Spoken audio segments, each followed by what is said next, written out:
I'm just a little bit frustrated that 40 plus years I've been working in the built environment and not a lot has changed actually.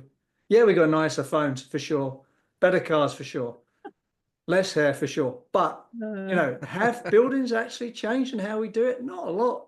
I see the same old problems now that I saw in 1980. Yeah. if nothing else, it's job security. I don't like love even that to be like, but there's such an enormous spectrum of building performance, right? Like we can Yes. talk about Yeah. the most motivated double Yeah. platinum high performance new lead well fit well living building whatever, and then you go into some existing building somewhere that nobody's paid attention to it, they've Mm. neglected it, there is no central ventilation system. It's like, oh, we just assumed the people would open these windows and then they didn't And the and there's windows are mold. tied down. Yeah.